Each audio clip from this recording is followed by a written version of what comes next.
দাঁড়ালে দেখতে পাবি, দাঁড়ালে দেখতে পাবি, দাঁড়ালে দেখতে পাবি, দাঁড়ালে দেখতে পাবি। এখন মুরব্বী হয়ে গেছি তো, পালের গলা হয়ে গেছি, এই জন্য ওই এক সময় তো যৌবন ছিল, চেহারাও ছিল, এখন সে যাই হোক না কেন এখন আমার এইও সারের ওইটা আছে, ঠিক আছে না? আছে আছে আছে। এখন হচ্ছে কি বিয়ে করব, মেয়ে দেখতে যাব। এখন যে যাই বলি চালাক, এ চালাক ও চালাক, কেউই চালাক না, সবাই এক সমান, তা দেখাবো।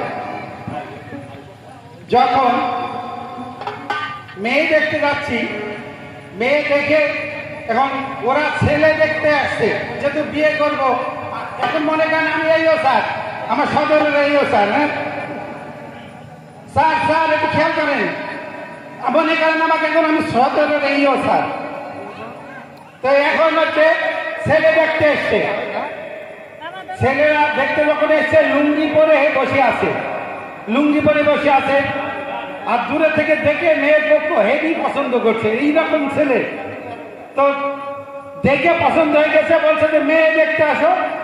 মেয়ে দেখতে গেছে, মেয়ে দেখে যে দূর থেকে দেখতে খুবই সুন্দর, সুন্দরী, চোখে সানগ্লাস, তো ওই দেখে পছন্দ করে চলে আসছে। বিয়ের দিন আগামী শুক্রবার, এখন বরযাত্রী যাবে, তো বরযাত্রী নিয়ে যাচ্ছে, যে দূর থেকে এই স্যারকে দেখে মেয়ে পক্ষ বলছে এত হ্যান্ডসাম ছেলে, এত হ্যান্ডসাম ছেলে। তো বলছে যে, তখন বলছে বাজাও, তোমরা বাজাও। বলছে কালি তোর ভাগ্য ভালো, কালি তোর ভাগ্য ভালো, কালি তোর ভাগ্য ভালো, কালি তোর ভাগ্য ভালো, কালি তোর ভাগ্য ভালো। এখন বরের পক্ষ বলছে তাকে মেয়ে কি কানা,